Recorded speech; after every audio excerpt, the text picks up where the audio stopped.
In 1994, after the release of their 8th studio album, Songs of Faith and Devotion, Depeche Mode were a band fractured under the weight of their immense success. Having travelled a long way from their humble roots in the Essex town of Basildon, England, and with a career spanning almost 30 years, it was over the course of 4 albums between 1986 and 1993 that they made their name as one of the most important, influential and successful electronic acts of all time. This film is the story of those 4 records. I think Depeche Mode created a remarkable balancing act in an individual style, which was to actually make very popular hit music out of some fairly dark themes. And I think that is possibly the key to their enduring success.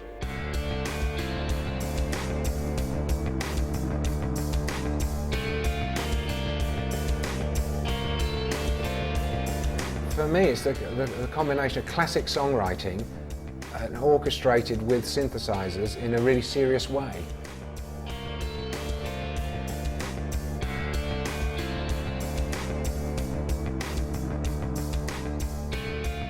The longevity of the band, the fact that they still feel fresh, still feel young, is a great counterpoint to, you know, rock acts that have lasted for decades, like U2 or the Rolling Stones or whatever. There's not many people in electronic music have done that and still, you know, done it in a fresh way, and I think we all owe them a debt.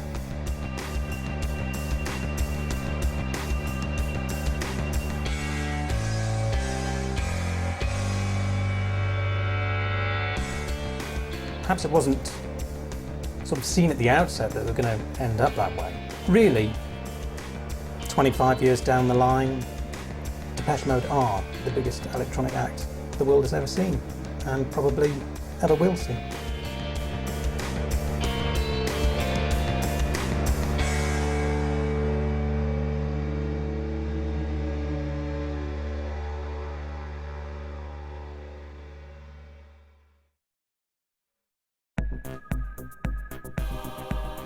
Depeche Mode was formed in Basildon, Essex in 1980 by neighbours Vince Clarke and Andy Fletcher, along with school friend Martin Gore.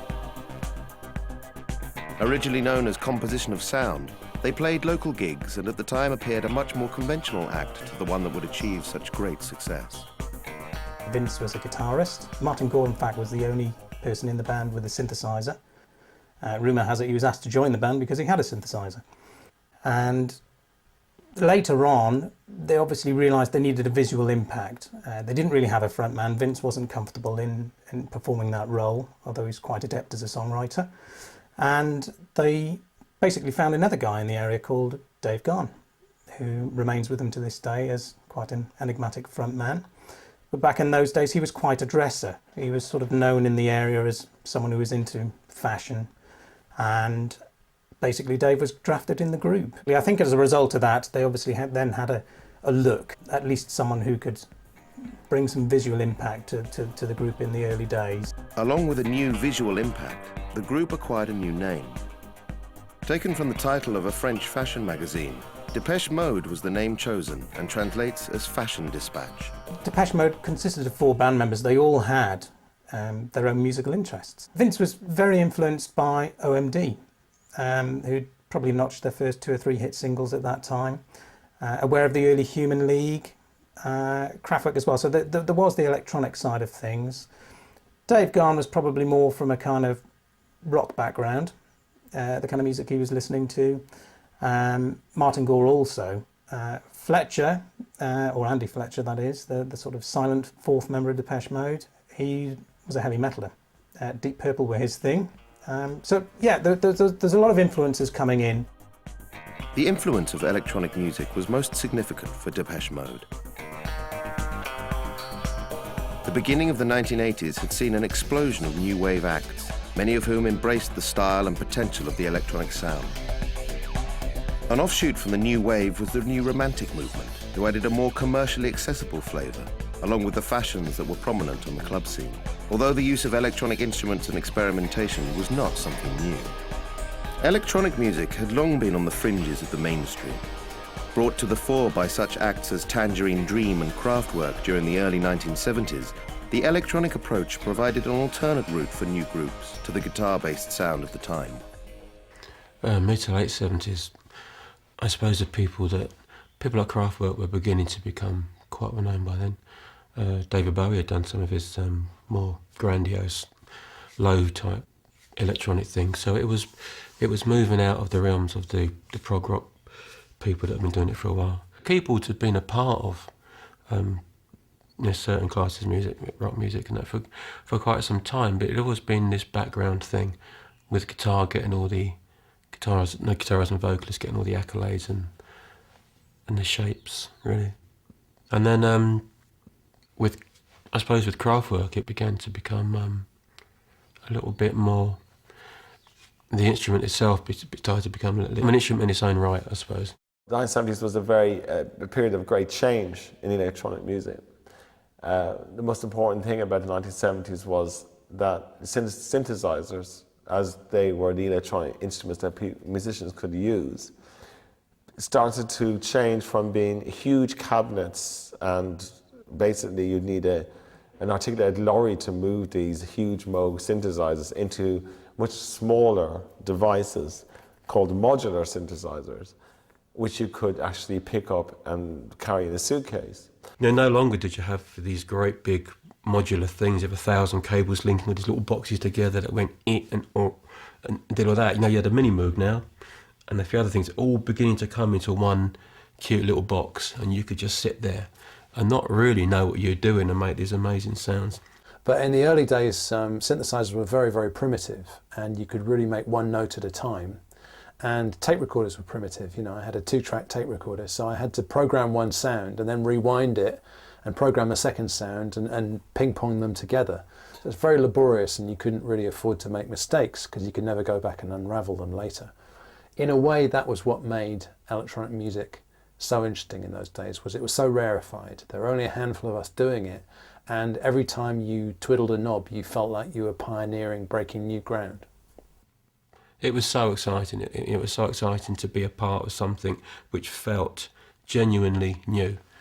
I'm not saying that it hadn't come before, because obviously it had. You had your Kraftwerk and people like that before, but it felt like it was beginning. It felt like a new generation of young people were beginning to grab it and see the potential. Amongst the many members of this new generation was a duo from Liverpool who would come to be known as Orchestral Manoeuvres in the Dark. Their involvement with the electronic sound would unwittingly have a profound effect on the eventual direction of Depeche Mode. Like most teenagers of my generation, I guess, and the ones before and several of the ones after, I was interested in doing something different. I did not wish to repeat what had come before. Just after my 16th birthday, I had heard Autobahn on the radio. That was the catalyst, that was the key. I heard this and I thought, it's catchy, it's attractive, but it's constructed in a completely different way. And I just went, that is what I want to do.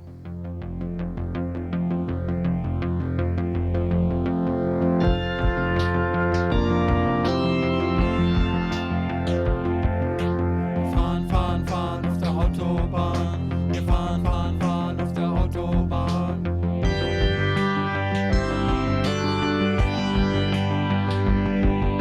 Wir fahren, fahren, fahren auf der Autobahn. Wir fahren, fahren, fahren auf der Autobahn.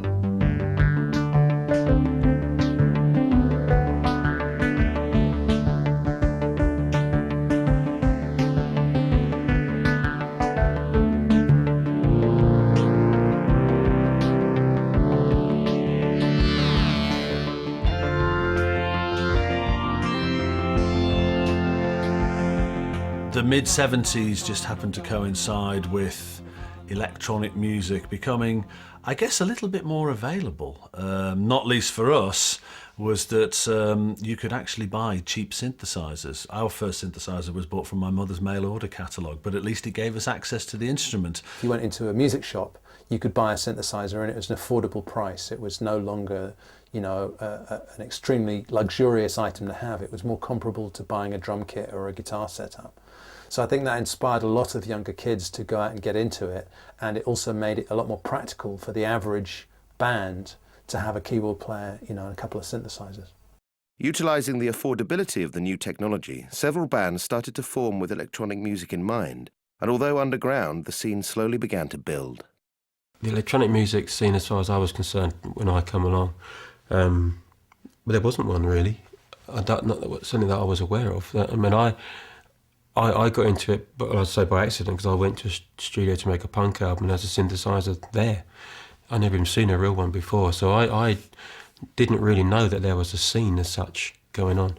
Then I found out about Ultravox, obviously, and then I found out about Human League, but all in different cities. So it seemed as if there were little groups of people in different cities around the UK that were kind of doing it in isolation. More and more of the underground electronic bands started to have